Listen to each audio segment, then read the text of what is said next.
an international lawyer and a human rights activist, and she joins me now live from Paris. It's really good to speak to you, Lara. So just give me your thoughts on what we're seeing unfold right now at UCLA. Well, the LAPD response to the UCLA students protesting Israel's genocide of Palestinians at the UCLA encampment is really just revealing for us the militarized and colonial nature of policing in the US, and also the disturbing levels of repression that those who advocate for Palestinian life and Palestinian freedom in the US are facing. We know that the police stood by last night for 4 hours while a pro-Israeli mob attacked students, launching fireworks at them, assaulting them with pepper spray, sticks and stones and fencing. And much of that was actually caught on film. And yet, instead of protecting the students, the police stood by and began the next day violently arresting students and clearing out the encampment.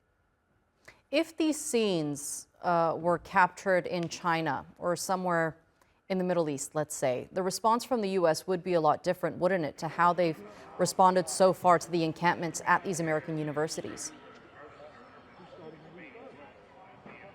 Absolutely. I mean, this is really just an indication for us of where also the U.S. stands here. And I believe that, the historical record will very clearly show that these students were on the right side of history, whereas the police, the universities, and the U.S. government were all on the wrong side, choosing instead to arm and fund Israel's genocide or violently defend it through police violence. Right, and looking at these live pictures, I mean, I see the students locking arms, trying to block the LAPD from further making their way into what I'm assuming is the area of encampment there. They seem determined, and they're piling up the pressure on their institutions to divest from companies that have links to Israel. But is the pressure going to work, Lara?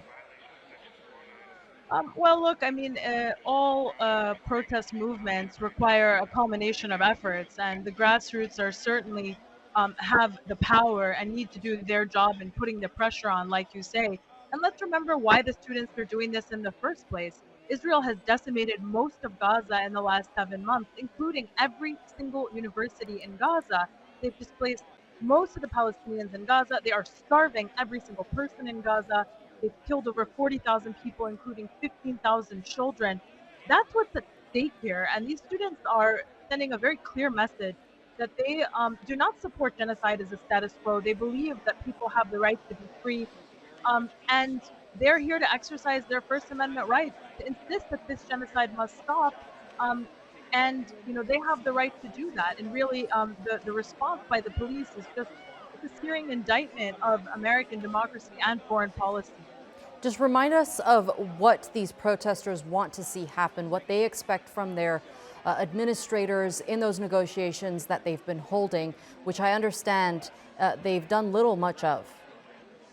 Well, as you mentioned, the main demand of these student protesters across the nation and across the world, really, because these protests in solidarity with the Palestinian people have spread beyond the US, the main demand is disclose and divest.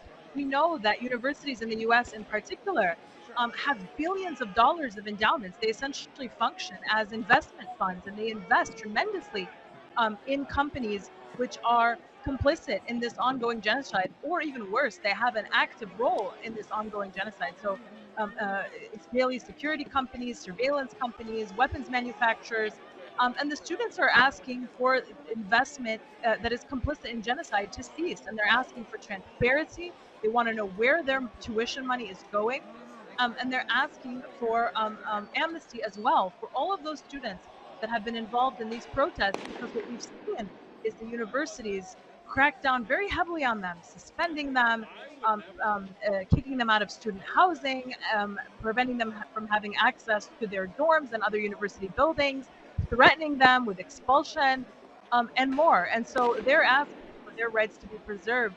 And we know that historically students are always on the right side of history. They protested Vietnam, they protested apartheid South Africa. They've been a core movement against war, against imperialism, against colonialism, and time will demonstrate, if it has not already shown for people, that the students yet again are on the right side of history and protesting the Palestinian genocide. I also want to get your expertise, Lara. on the legality of all of this? Because we did hear from officials there saying that while these students do have a right to the freedom of expression and the freedom of speech, this is not the way they should go about it.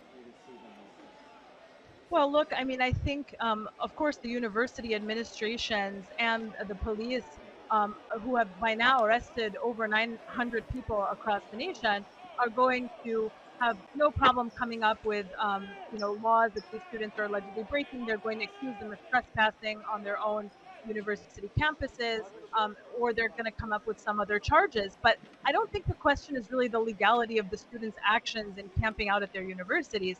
I think the legality, really, the question of legality here we need to ask is the one about what is the legality of the actions that the students are protesting. And here we're talking about genocide, the crime of all crimes that has been ongoing now for 7 months, every single day. I mean, as we are speaking today, as we're speaking at this moment, Gaza is being bombed right now, and 2.3 million people in Gaza are being starved to death. And so I think the students' reactions is a human reaction to what is happening. And I think when we talk about legality of their the manner in which they protest, we're being distracted from what's really at issue here. Right. So let's bring the attention back to Gaza. As you know, our headlines are being dominated by these protests taking place in UCLA. As you mentioned, Israel's atrocities do continue across the besieged enclave. And we've seen a very positive response from Gazans to these protests as well, despite all of the war crimes that they're facing at this very moment. Yes, absolutely. The Palestinian people have come out very clearly, voicing their support for these students across the world who are showing them solidarity, who are showing them that they have heard their cries, that they have seen what they are documenting for us. And really, that is just a show of solidarity by Palestinians with those students, and by those students with Palestinians. And Palestinians are doing this, like you said, at a time when they are facing annihilation. They Let's remind the listeners that in the last 7 months, the overwhelming majority of all Palestinians in Gaza have been displaced from their homes.